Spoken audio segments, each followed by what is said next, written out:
തമ്പുരാനെ, വിശുദ്ധ കുരിശിന്റെ അടയാളത്താലെ ഞങ്ങളുടെ ശത്രുക്കളിൽ നിന്ന് ഞങ്ങളെ രക്ഷിക്ക. ഞങ്ങളുടെ തമ്പുരാനെ, പിതാവിൻ്റെയും പുത്രൻ്റെയും പരിശുദ്ധാത്മാവിൻ്റെയും നാമത്തിൽ ആമേൻ. ആദ്യം മുതൽ ഉണ്ടായിരുന്നതും ഞങ്ങൾ കേട്ടതും സ്വന്തം കണ്ണുകൊണ്ട് കണ്ടതും സൂക്ഷിച്ചു വീക്ഷിച്ചതും കൈകൊണ്ട് സ്പർശിച്ചതുമായ ജീവന്റെ വചനത്തെപ്പറ്റി ഞങ്ങൾ അറിയിക്കുന്നു.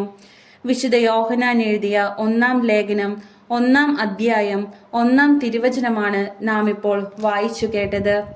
നിയമാവർത്തന പുസ്തകം ആമുഖ വായന. നിയമാവർത്തനം എന്ന പേരും ഗ്രന്ഥത്തിന്റെ ഉള്ളടക്കവും തമ്മിൽ കാര്യമായ ബന്ധമില്ല. പരമ്പരാഗതമായി നൽകിപ്പോന്നിട്ടുള്ള ഈ പേര് തെറ്റായ ഒരു വിവർത്തനത്തിൽ നിന്നുത്ഭവിച്ചതാകാനാണ് സാധ്യത. ഇസ്രായേലിൽ ഒരു രാജാവ് ഉണ്ടാകുന്ന അവസരത്തിൽ അദ്ദേഹം ലേവ്യരുടെ അധീനതയിലുള്ള ദൈവിക നിയമ പുസ്തകത്തിന്റെ ഒരു പകർപ്പ് ഉണ്ടാക്കി സൂക്ഷിച്ച് തദനുസരണം ജീവിക്കാനും ഭരിക്കാനും പരിശ്രമിക്കണം എന്ന് നിയമാവർത്തനം 17-18 അധ്യായങ്ങളിൽ നിർദ്ദേശിച്ചിരിക്കുന്നു. ഈ നിർദ്ദേശത്തിലെ പകർപ്പ് എന്ന അർത്ഥമുള്ള ഹീബ്രു പദം നിയമാവർത്തനം എന്നാണ് ഗ്രീക്കിലേക്ക് വിവർത്തനം ചെയ്തത്. അതിൽ നിന്നാണ് നിയമാവർത്തനം എന്ന പേര് ഈ ഗ്രന്ഥത്തിന് ലഭിച്ചത്.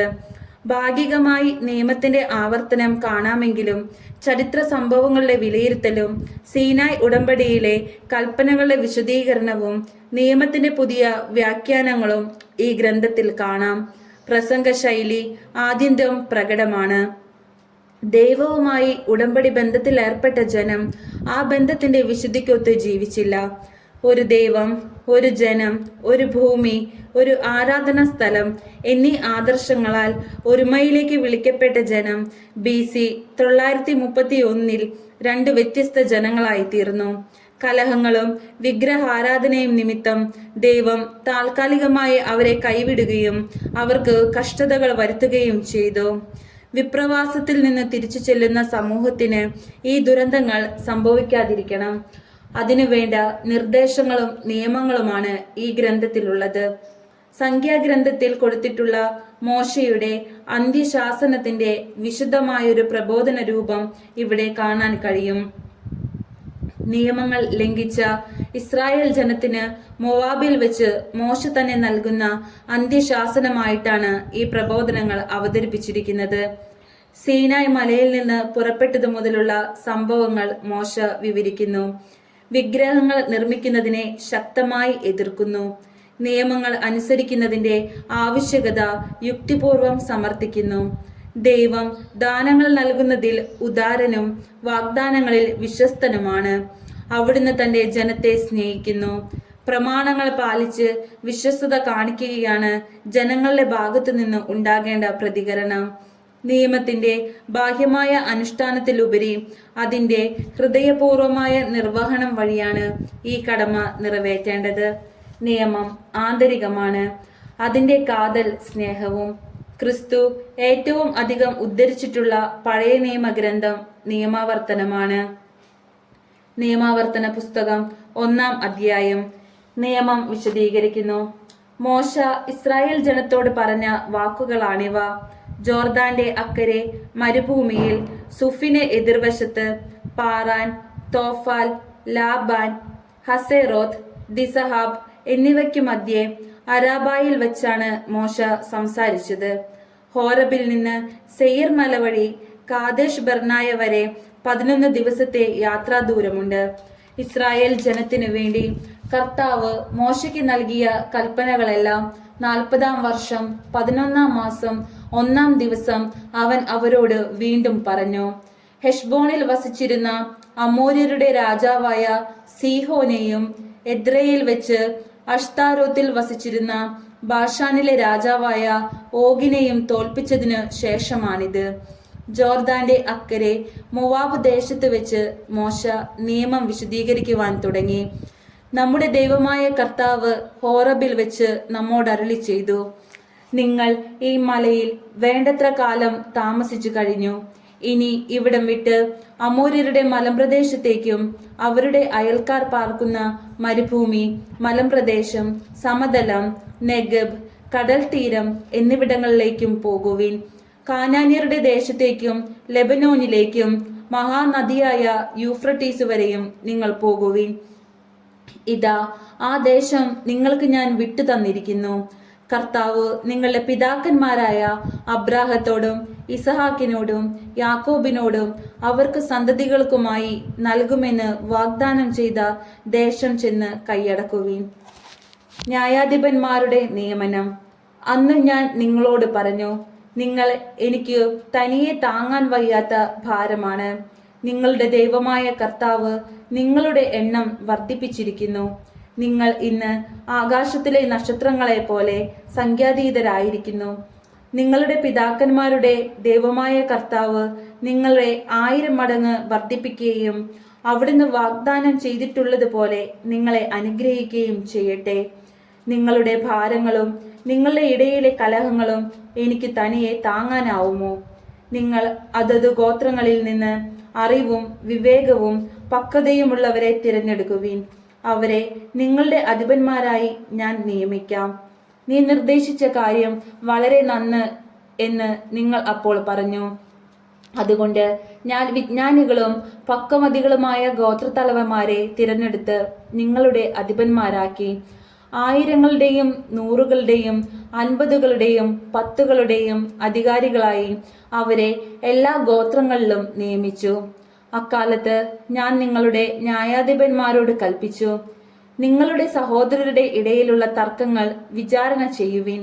സഹോദരർ തമ്മിലോ പരദേശിയുമായോ ഉണ്ടാകുന്ന തർക്കങ്ങൾ കേട്ട് നീതിപൂർവം വിധിക്കുവിൻ. ന്യായം വിധിക്കുന്നതിൽ പക്ഷപാതം കാണിക്കാതെ ചെറിയവന്റെയും വലിയവന്റെയും വാദങ്ങൾ ഒന്നുപോലെ കേൾക്കണം. ന്യായവിധി ദൈവത്തിൻ്റെതാകിയാൽ നിങ്ങൾ മനുഷ്യനെ ഭയപ്പെടേണ്ട. നിങ്ങൾക്ക് തീരുമാനിക്കാൻ പ്രയാസമുള്ള തർക്കങ്ങൾ എൻ്റെ അടുക്കൽ കൊണ്ടുവരുവിൻ, ഞാനവ തീരുമാനിച്ചു കൊള്ളാം. നിങ്ങളുടെ കർത്തവ്യങ്ങൾ എന്തെല്ലാമെന്ന് അന്ന് ഞാൻ നിങ്ങളെ അറിയിച്ചു. കാനാനിലേക്ക് ചാരന്മാർ. നമ്മുടെ ദൈവമായ കർത്താവിന്റെ കൽപ്പനയനുസരിച്ച് നാം ഹോറബിൽ നിന്ന് പുറപ്പെട്ട് അമോര്യരുടെ മലമ്പ്രദേശത്തേക്കുള്ള വഴിയെ നിങ്ങൾ കണ്ട വിശാലവും ഭയാനകവുമായ മരുഭൂമിയിലൂടെ യാത്ര ചെയ്ത് കാദേശ് ബർണായിലെത്തി. അപ്പോൾ ഞാൻ നിങ്ങളോട് പറഞ്ഞു, നമ്മുടെ ദൈവമായ കർത്താവ് നമുക്ക് തരുന്ന അമോര്യരുടെ മലമ്പ്രദേശം വരെ നിങ്ങൾ എത്തിയിരിക്കുന്നു. ഇതാ നിങ്ങളുടെ ദൈവമായ കർത്താവ് ഈ ദേശം നിങ്ങൾക്ക് തന്നിരിക്കുന്നു. നിങ്ങളുടെ പിതാക്കന്മാരുടെ ദൈവമായ കർത്താവിന്റെ ആജ്ഞയനുസരിച്ച് ചെന്ന് അത് കൈവശമാക്കുക. ഭയമോ പരിഭ്രമമോ വേണ്ട. അപ്പോൾ നിങ്ങൾ എല്ലാവരും എൻ്റെ അടുക്കൽ വന്നു പറഞ്ഞു, ഈ രാജ്യത്തെക്കുറിച്ച് ഗൂഢമായി അന്വേഷിക്കാൻ നമുക്ക് ഏതാനും പേരെ മുൻകൂട്ടി അയക്കാം. ഏതു വഴിക്കാണ് നാം ചെല്ലേണ്ടതെന്നും ഏതു പട്ടണത്തിലേക്കാണ് പ്രവേശിക്കേണ്ടതെന്നുമുള്ള വിവരം അവർ വന്ന് അറിയിക്കട്ടെ. ആ നിർദ്ദേശം എനിക്ക് ഇഷ്ടപ്പെട്ടു. അതിനാൽ ഗോത്രത്തിനൊന്ന് വെച്ച് 12 പേരെ നിങ്ങളിൽ നിന്ന് ഞാൻ തിരഞ്ഞെടുത്തു. അവർ മലമ്പ്രദേശത്തേക്ക് പുറപ്പെട്ടു. എഷ്കോൾ താഴ്വരയിലെത്തി ആ പ്രദേശത്തെക്കുറിച്ച് രഹസ്യമായി അന്വേഷിച്ചു. അവർ അവിടെ നിന്ന് കുറെ ഫലവർഗ്ഗങ്ങൾ കൊണ്ടുവന്ന് നമുക്ക് തരികയും നമ്മുടെ കർത്താവായ ദൈവം നമുക്ക് നൽകുന്ന ഭൂമി നല്ലതാണ് എന്ന് അറിയിക്കുകയും ചെയ്തു. എന്നാൽ നിങ്ങൾ അങ്ങോട്ട് പോകാൻ വിസമ്മതിച്ചുകൊണ്ട് നിങ്ങളുടെ ദൈവമായ കർത്താവിന്റെ കൽപ്പന ധിക്കരിച്ചു. നിങ്ങൾ കൂടാരങ്ങളിലിരുന്ന് ഇങ്ങനെ പിറുപിറുത്തു, കർത്താവ് നമ്മെ വെറുക്കുന്നു. അതിനാലാണ് നമ്മെ അമോര്യരുടെ കൈകളിൽ ഏൽപ്പിച്ച് നശിപ്പിക്കാനായി ഈജിപ്തിൽ നിന്ന് ഇറക്കിക്കൊണ്ട് വന്നിരിക്കുന്നത്. ആ ജനങ്ങൾ നമ്മേക്കാൾ വലിയവരും ഉയരം കൂടിയവരും അത്രേ. അവരുടെ നഗരങ്ങൾ വലിയവയും ആകാശം മുട്ടുന്ന കോട്ടകളാൽ സുരക്ഷിതങ്ങളുമാണ്. അവിടെ ഞങ്ങൾ അനാക്കിമിന്റെ സന്തതികളെ പോലും കണ്ടു. ഇങ്ങനെ പറഞ്ഞ് നമ്മുടെ സഹോദരർ നമ്മെ നഷ്ടധൈര്യരാക്കിയിരിക്കുന്നു. നാം എങ്ങോട്ടാണ് ഈ പോകുന്നത്? അപ്പോൾ ഞാൻ നിങ്ങളോട് പറഞ്ഞു, നിങ്ങൾ പരിഭ്രമിക്കേണ്ട, അവരെ ഭയപ്പെടുകയും വേണ്ട. നിങ്ങളുടെ മുൻപേ പോകുന്ന നിങ്ങളുടെ ദൈവമായ കർത്താവ് ഈജിപ്തിൽ നിങ്ങളുടെ കൺമുൻപിൽ വെച്ച് പ്രവർത്തിച്ചതുപോലെ നിങ്ങൾക്ക് വേണ്ടി യുദ്ധം ചെയ്യും. നിങ്ങൾ ഇവിടെ എത്തുന്നതുവരെ കടന്നു പോരുന്ന വഴിയിലെല്ലാം നിങ്ങളുടെ ദൈവമായ കർത്താവ് നിങ്ങളെ ഒരു പിതാവ് പുത്രനെ എന്ന പോലെ വഹിച്ചിരുന്നത് മരുഭൂമിയിൽ വെച്ച് നിങ്ങൾ കണ്ടതാണല്ലോ. എങ്കിലും ഇക്കാര്യത്തിൽ നിങ്ങൾ ദൈവമായ കർത്താവിനെ വിശ്വസിച്ചില്ല. നിങ്ങൾക്ക് കൂടാരം അടിക്കുന്നതിന് സ്ഥലം അന്വേഷിച്ചുകൊണ്ട് അവിടുന്ന് നിങ്ങൾക്ക് മുൻപേ നടന്നിരുന്നു. നിങ്ങൾക്ക് വഴികാട്ടുവാനായി അവിടുന്ന് രാത്രി അഗ്നിയിലും പകൽ മേഘത്തിലും നിങ്ങൾക്ക് മുൻപേ സഞ്ചരിച്ചിരുന്നു. അവിശ്വസ്തത. കർത്താവ് നിങ്ങളുടെ വാക്കുകൾ കേട്ട് കോപിച്ചു. അവിടുന്ന് ശപഥം ചെയ്തു പറഞ്ഞു, ഈ ദുഷിച്ച തലമുറയിലെ ഒരുവൻ പോലും നിങ്ങളുടെ പിതാക്കന്മാർക്ക് ഞാൻ വാഗ്ദാനം ചെയ്ത ആ നല്ല ഭൂമി കാണുകയില്ല. യെഫുന്നയുടെ മകനായ കാലേബ് മാത്രം അത് കാണും. അവന്റെ പാദം പതിന സ്ഥലം അവനും അവന്റെ മക്കൾക്കുമായി ഞാൻ നൽകുകയും ചെയ്യും. എന്തെന്നാൽ അവൻ കർത്താവിനെ പൂർണ്ണമായി അനുസരിച്ചു. നിങ്ങൾ നിമിത്തം കർത്താവ് എന്നോടും കോപിച്ചു. അവിടുന്ന് പറഞ്ഞു, നീയും അവിടെ പ്രവേശിക്കുകയില്ല. നൂനിന്റെ പുത്രനും നിന്റെ സഹായകനുമായ ജോഷ അവിടെ പ്രവേശിക്കും. അവന് നീ ഉത്തേജനം നൽകുക. എന്തെന്നാൽ അവൻ വഴി ഇസ്രായേൽ ആ സ്ഥലത്തിന്മേൽ അവകാശം നേടും. എന്നാൽ ശത്രുക്കൾക്ക് ഇരയാകുമെന്ന് നിങ്ങൾ കരുതിയ നിങ്ങളുടെ ശിശുക്കളും നന്മ തിന്മ തിരിച്ചറിയാൻ ഇനിയും പ്രായമാകാത്ത കുട്ടികളും അവിടെ പ്രവേശിക്കും. അവർക്ക് ഞാൻ അത് നൽകും. അവർ അത് സ്വന്തമാക്കുകയും ചെയ്യും. നിങ്ങളാകട്ടെ ചെങ്കടലിനെ ലക്ഷ്യമാക്കി മരുഭൂമിയിലേക്ക് തിരിച്ചു പോകുവിൻ. ഞങ്ങൾ കർത്താവിനെതിരായി പാപം ചെയ്തു പോയി. നമ്മുടെ ദൈവമായ കർത്താവിന്റെ ആജ്ഞകളെല്ലാം അനുസരിച്ച് ഞങ്ങൾ ചെന്ന് യുദ്ധം ചെയ്തു കൊള്ളാം എന്ന് അപ്പോൾ നിങ്ങൾ പറഞ്ഞു. നിങ്ങൾ ഓരോരുത്തരും ആയുധം ധരിച്ചു മലമ്പ്രദേശത്തേക്ക് കയറിപ്പോകുന്നത് എളുപ്പമാണെന്ന് വിചാരിക്കുകയും ചെയ്തു. അപ്പോൾ കർത്താവ് എന്നോട് അരുളി ചെയ്തു, അവരോട് പറയുക, നിങ്ങൾ അങ്ങോട്ട് പോകരുത്, യുദ്ധം ചെയ്യുകയുമരുത്. എന്തെന്നാൽ ഞാൻ നിങ്ങളുടെ കൂടെ ഉണ്ടായിരിക്കുകയില്ല. ശത്രുക്കൾ നിങ്ങളെ തോൽപ്പിക്കും. ഞാൻ അത് നിങ്ങളോട് പറഞ്ഞു, നിങ്ങൾ ചെവിക്കൊണ്ടില്ല. കർത്താവിന്റെ കൽപ്പന ധിക്കരിച്ച് അഹങ്കാരത്തോടെ മലമ്പ്രദേശത്തേക്ക് കയറി. ആ മലയിൽ താമസിക്കുന്ന അമോര്യർ അപ്പോൾ നിങ്ങൾക്കെതിരെ വന്ന് തേനീച്ച കൂട്ടം പോലെ സെയിരിൽ ഹോർമ വരെ നിങ്ങളെ പിന്തുടർന്ന് നിശേഷം തോൽപ്പിച്ചു. നിങ്ങൾ തിരിച്ചു വന്ന് കർത്താവിന്റെ മുൻപിൽ വിലപിച്ചു. എന്നാൽ കർത്താവ് നിങ്ങളുടെ ശബ്ദം കേൾക്കുകയോ നിങ്ങളെ ചെവിക്കൊള്ളുകയോ ചെയ്തില്ല. അതിനാലാണ് നിങ്ങൾ കാദേശിൽ അത്രയും കാലം താമസിക്കേണ്ടി വന്നത്. നിയമാവർത്തന പുസ്തകം അധ്യായം 2. കാദേശിൽ നിന്നുള്ള യാത്ര. കർത്താവ് എന്നോട് കൽപ്പിച്ച പ്രകാരം നമ്മൾ തിരിച്ച് ചെങ്കടലിലേക്കുള്ള വഴിയിലൂടെ മരുഭൂമിയിലേക്ക് യാത്ര ചെയ്തു. അനേകം ദിവസം നമ്മൾ സെയിർ മലയ്ക്ക് ചുറ്റും നടന്നു. അപ്പോൾ കർത്താവ് എന്നോട് ആജ്ഞാപിച്ചു, നിങ്ങൾ ഈ മലയ്ക്ക് ചുറ്റും നടന്നതു മതി, വടക്കോട്ട് തിരിയുവിൻ.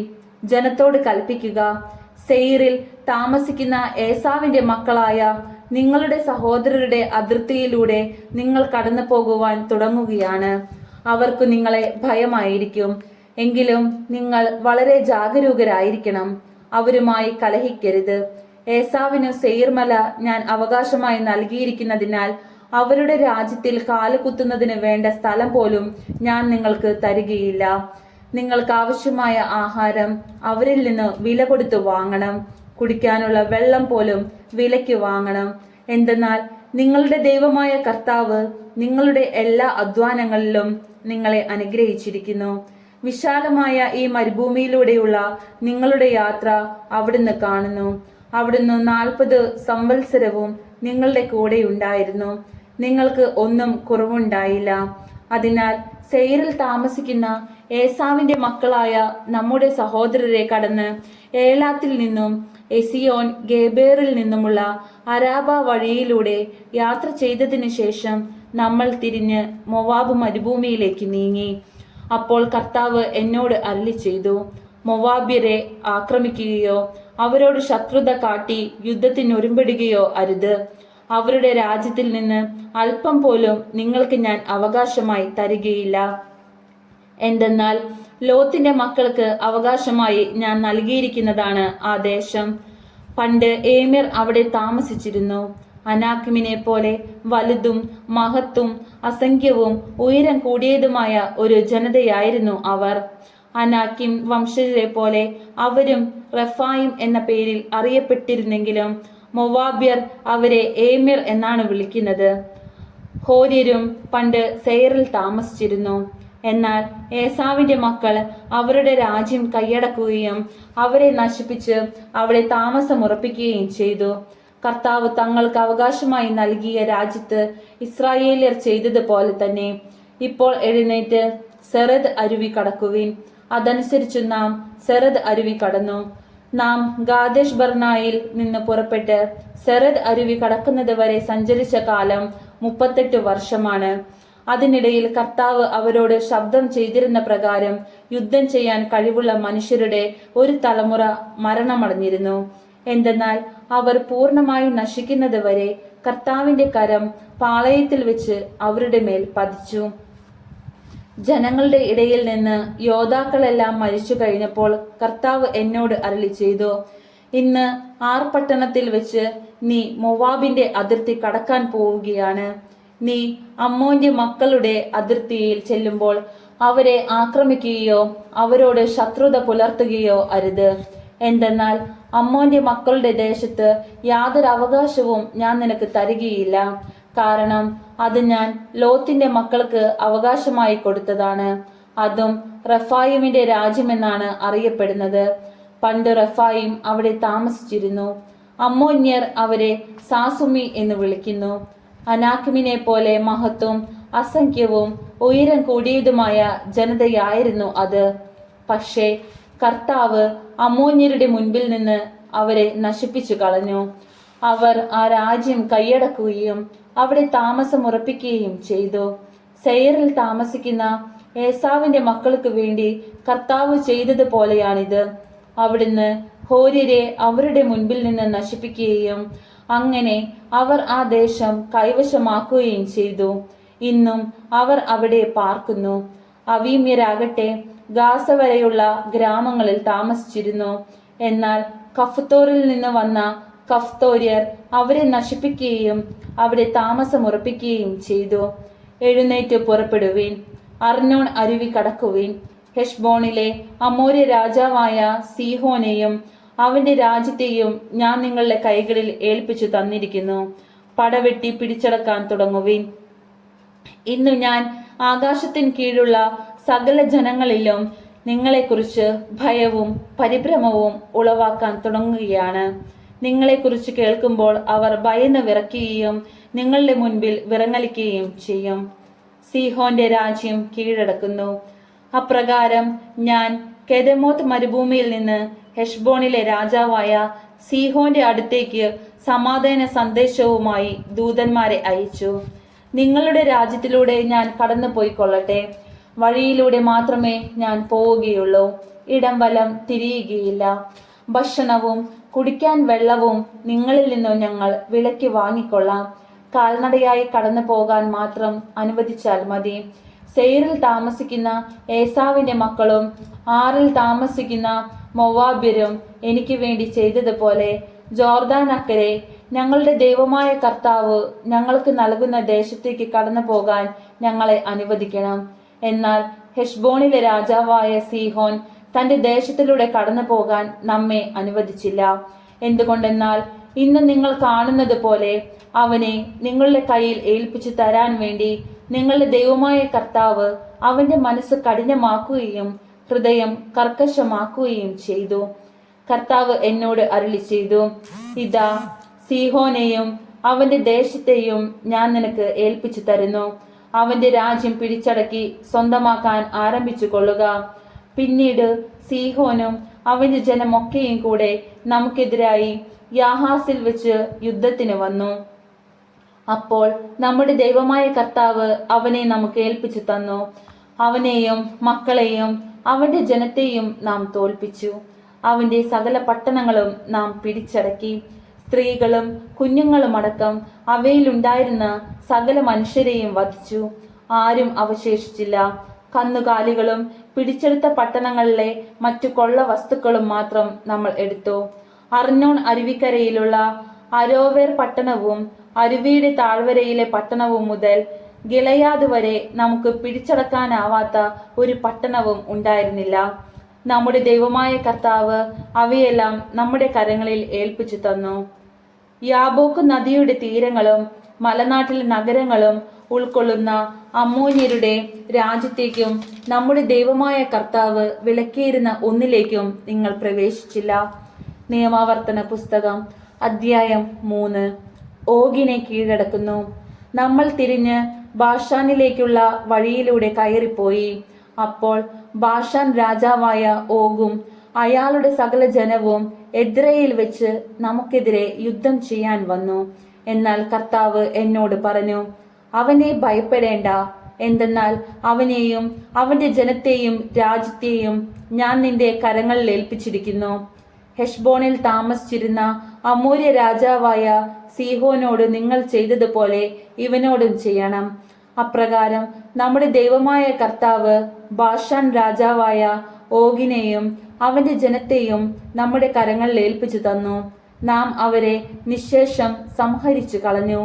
അവന്റെ എല്ലാ പട്ടണങ്ങളും അന്ന് നാം പിടിച്ചടക്കി. കീഴടക്കാത്ത ഒരു പട്ടണവുമില്ലായിരുന്നു. 60 പട്ടണങ്ങൾ ഉൾക്കൊള്ളുന്ന അർഗോബ് പ്രദേശമായിരുന്നു ബാഷാനിലെ ഓഗിന്റെ സാമ്രാജ്യം. ഉയർന്ന കോട്ടകളും വാതിലുകളും ഓടാമ്പലുകളും കൊണ്ട് സുരക്ഷിതമാക്കപ്പെട്ട പട്ടണങ്ങളായിരുന്നു അവ. ഇവയ്ക്ക് പുറമെ കോട്ടകളില്ലാത്ത അനേകം ചെറിയ പട്ടണങ്ങളും ഉണ്ടായിരുന്നു. അവയെല്ലാം നമ്മൾ നിശേഷം നശിപ്പിച്ചു. ഹെഷ്ബോണിലെ സീഹോനോട് നാം പ്രവർത്തിച്ചതുപോലെ ഓരോ പട്ടണവും പുരുഷന്മാരും സ്ത്രീകളും കുഞ്ഞുങ്ങളും അടക്കം നമ്മൾ നശിപ്പിച്ചു. എന്നാൽ പട്ടണത്തിലെ കന്നുകാലികളും കൊള്ളവസ്തുക്കളും നമ്മൾ എടുത്തു. ജോർദാന്റെ അക്കരെ അർണോൺ നദി മുതൽ ഹെർമോൺ മല വരെയുള്ള പ്രദേശം മുഴുവൻ 2 അമോര്യ രാജാക്കന്മാരിൽ നിന്ന് അന്ന് നമ്മൾ പിടിച്ചടക്കി. ഹെർമോണിനെ സിദോണിയർ സിറിയോൺ എന്നും അമോര്യർ സെനീർ എന്നും വിളിക്കുന്നു. സമതലത്തിലെ എല്ലാ പട്ടണങ്ങളും ഗിലയാദ് മുഴുവനും ബാഷാനിലെ ഓഗിന്റെ സാമ്രാജ്യത്തിലെ പട്ടണങ്ങളായ സൽക്കായും എദ്രയും വരെയുള്ള പ്രദേശവും നമ്മൾ പിടിച്ചെടുത്തു. റഫായിം വംശത്തിൽ ബാഷാൻ രാജാവായ ഓഗ് മാത്രമേ അവശേഷിച്ചിരുന്നുള്ളൂ. അവന്റെ കട്ടിൽ ഇരുമ്പ് കൊണ്ടുള്ളതായിരുന്നു. അത് ഇന്നും അമ്മോന്യരുടെ റബ്ബായിൽ ഉണ്ടല്ലോ. സാധാരണ അളവിൽ 9 മുഴമായിരുന്നു അതിന്റെ നീളം, വീതി 4 മുഴവും. ജോർദാന് കിഴക്കുള്ള ഗോത്രങ്ങൾ. ഈ ദേശം അന്ന് നാം കൈവശമാക്കിയപ്പോൾ അർണോൺ നദീതീരത്തുള്ള അരോവേർ മുതൽ ഗിലയാദ് മലനാടിന്റെ പകുതി വരെയുള്ള പ്രദേശവും അവിടെയുള്ള പട്ടണങ്ങളും ഞാൻ റൂബന്റെയും ഗാദിന്റെയും ഗോത്രങ്ങൾക്ക് കൊടുത്തു. ഗിലയാദിന്റെ ബാക്കി ഭാഗവും ഓഗിന്റെ സാമ്രാജ്യമായിരുന്ന ബാഷാൻ മുഴുവനും അർഗോബ് പ്രദേശവും മനാസയുടെ അർദ്ധഗോത്രത്തിന് ഞാൻ നൽകി. റഫയീമിന്റെ ദേശമെന്നാണ് ഇത് വിളിക്കപ്പെടുന്നത്. മനാസെ ഗോത്രജനായ യായിർ ഗഷുറിയരുടെയും മാക്കെത്യരുടെയും അതിർത്തി വരെയുള്ള അർഗോബ് പ്രദേശം കൈവശമാക്കി. അതിന് തന്റെ പേരനുസരിച്ച് ബാഷാൻ ഹബ്ബോത്ത് യായിർ എന്നു പേർ കൊടുത്തു. അത് തന്നെയാണ് ഇന്നും അതിന്റെ പേര്. മാക്കീറിനു ഞാൻ ഗിലയാദ് കൊടുത്തു. ഗിലയാദ് മുതൽ അർണോൺ വരെയുള്ള പ്രദേശം റൂബന്റെയും ഗാദിന്റെയും ഗോത്രങ്ങൾക്ക് ഞാൻ കൊടുത്തു. നദിയുടെ മധ്യമാണ് അതിർത്തി. അമ്മോന്യരുടെ അതിർത്തിയിലുള്ള യാബോക്ക് നദി വരെയാണ് ഈ പ്രദേശം. ജോർദാൻ അതിർത്തിയായി അരാബായും കിന്നരത്ത് മുതൽ കിഴക്ക് പിസ്ഗ മലയുടെ ചരിവിനു താഴെ ഉപ്പുകടലായ അരാബ കടൽ വരെയുള്ള സ്ഥലം അവർക്ക് കൊടുത്തു. അന്ന് ഞാൻ നിങ്ങളോട് ആജ്ഞാപിച്ചു, നിങ്ങളുടെ ദൈവമായ കർത്താവ് നിങ്ങൾക്ക് കൈവശമാക്കാനായി ഈ ദേശം നൽകിയിരിക്കുന്നു. നിങ്ങളിൽ ശക്തരായ എല്ലാ പുരുഷന്മാരും ആയുധധാരികളായി നിങ്ങളുടെ സഹോദരരായ ഇസ്രായേലരുടെ മുൻപേ പോകണം. എന്നാൽ നിങ്ങളുടെ ഭാര്യമാരും കുഞ്ഞുങ്ങളും കന്നുകാലികളും, നിങ്ങൾക്ക് ധാരാളം കന്നുകാലികളുണ്ടെന്ന് എനിക്കറിയാം, ഞാൻ നിങ്ങൾക്ക് നൽകിയിട്ടുള്ള പട്ടണങ്ങളിൽ തന്നെ പാർക്കട്ടെ. കർത്താവ് നിങ്ങൾക്ക് തന്നതുപോലെ നിങ്ങളുടെ സഹോദരർക്കും വിശ്രമം നൽകുകയും ജോർദാന്റെ അക്കരെ നിങ്ങളുടെ ദൈവമായ കർത്താവ് അവർക്ക് നൽകുന്ന ദേശം അവരും കൈവശമാക്കുകയും ചെയ്യുന്നത് വരെ നിങ്ങൾ അവരുടെ മുൻപേ പോകണം. അതിനുശേഷം ഞാൻ നിങ്ങൾക്ക് തന്നിട്ടുള്ള അവകാശത്തിലേക്ക് നിങ്ങൾക്ക് മടങ്ങിപ്പോകാം. അന്ന് ഞാൻ ജോഷിയോട് കൽപ്പിച്ചു, ഈ 2 രാജാക്കന്മാരോട് നിങ്ങളുടെ ദൈവമായ കർത്താവ് ചെയ്തവയെല്ലാം നിങ്ങൾ നേരിട്ട് കണ്ടല്ലോ. അപ്രകാരം തന്നെ നിങ്ങൾ കടന്നു പോകുന്ന എല്ലാ രാജ്യങ്ങളോടും കർത്താവ് ചെയ്യും. അവരെ ഭയപ്പെടരുത്. എന്തെന്നാൽ നിങ്ങളുടെ കർത്താവായ ദൈവമായിരിക്കും നിങ്ങൾക്ക് വേണ്ടി യുദ്ധം ചെയ്യുന്നത്. മോശ കാനാനിൽ പ്രവേശിക്കുകയില്ല. അനന്തരം ഞാൻ കർത്താവിനെ വിളിച്ച് ഇപ്രകാരം അപേക്ഷിച്ചു: ദൈവമായ കർത്താവേ, അങ്ങയുടെ മഹത്വവും ശക്തമായ കരവും അവിടുത്തെ ദാസനെ കാണിക്കാൻ തുടങ്ങിയിരിക്കുന്നുവല്ലോ. ഇപ്രകാരം ശക്തമായ പ്രവൃത്തി ചെയ്യാൻ കഴിയുന്ന ദൈവം അങ്ങയെപ്പോലെ സ്വർഗത്തിലും ഭൂമിയിലും വേറെ ആരുള്ളൂ? ജോർദാൻ അക്കരെയുള്ള ഫലഭൂയിഷ്ഠമായ സ്ഥലവും മനോഹരമായ മലമ്പ്രദേശവും ലെബനോനും പോയി കാണാൻ എന്നെ അനുവദിക്കണമേ. എന്നാൽ നിങ്ങൾ നിമിത്തം കർത്താവ് എന്നോട് കോപിച്ചിരിക്കുകയായിരുന്നു. അവിടുന്ന് എൻ്റെ അപേക്ഷ സ്വീകരിച്ചില്ല. കർത്താവ് എന്നോട് പറഞ്ഞു: മതി, ഇക്കാര്യത്തെക്കുറിച്ച് ഇനി എന്നോട് സംസാരിക്കരുത്. പിസ്ഗായുടെ മുകളിൽ കയറി കണ്ണുകൾ ഉയർത്തി പടിഞ്ഞാറോട്ടും വടക്കോട്ടും തെക്കോട്ടും കിഴക്കോട്ടും നോക്കി കണ്ടുകൊള്ളുക. എന്തെന്നാൽ ഈ ജോർദാൻ നീ കടക്കുകയില്ല. ജോഷയ്ക്ക് നിർദ്ദേശങ്ങൾ നൽകുക, അവന് ധൈര്യവും ശക്തിയും പകരുക. എന്തെന്നാൽ അവൻ ഈ ജനത്തെ അക്കരയ്ക്ക് നയിക്കുകയും നീ കാണാൻ പോകുന്ന ദേശം അവർക്ക് അവകാശമായി കൊടുക്കുകയും ചെയ്യും. അതിനാൽ ബേത്പെയോറിന് എതിരെയുള്ള താഴ്വരയിൽ നാം താമസിച്ചു. ദൈവമായ കർത്താവിന് സ്തുതി. സ്വർഗസ്ഥനായ ഞങ്ങളുടെ പിതാവേ, അങ്ങയുടെ നാമം പൂജിതമാകണമേ. അങ്ങയുടെ രാജ്യം വരണമേ. അങ്ങയുടെ തിരുമനസ് സ്വർഗത്തിലെ പോലെ ഭൂമിയിലും ആകണമേ. അന്നു വേണ്ടുന്ന ആഹാരം ഇന്ന് ഞങ്ങൾക്ക് തരണമേ. ഞങ്ങളോട് തെറ്റ് ചെയ്യുന്നവരോട് ഞങ്ങൾ ക്ഷമിച്ചിരിക്കുന്നത് പോലെ ഞങ്ങളുടെ തെറ്റുകൾ ഞങ്ങളോട് ക്ഷമിക്കണമേ. ഞങ്ങളെ പ്രലോഭനത്തിൽ വീഴ ഇടയാകരുതേ. ദുഷ്ടാരൂപിയിൽ നിന്നും ഞങ്ങളെ രക്ഷിച്ചു കൊള്ളണമേ. നന്മ നിറഞ്ഞ മറിയമേ, സുസ്തി, കർത്താവ് അങ്ങയോടുകൂടെ സ്ത്രീകളിൽ അങ്ങ് അനുഗ്രഹിക്കപ്പെട്ടവളാകുന്നു. അങ്ങയുടെ ഉദരത്തിൻ ഫലമായ ഈശോ അനുഗ്രഹിക്കപ്പെട്ടവനാകുന്നു. പരിശുദ്ധ മറിയമേ, തമ്പുരാന്റെ അമ്മേ, പാപികളായ ഞങ്ങൾക്ക് വേണ്ടി ഇപ്പോഴും ഞങ്ങളുടെ മരണസമയത്തും തമ്പുരാനോട് അപേക്ഷിച്ചു കൊള്ളണമേ. പിതാവിനും പുത്രനും പരിശുദ്ധാത്മാവിനും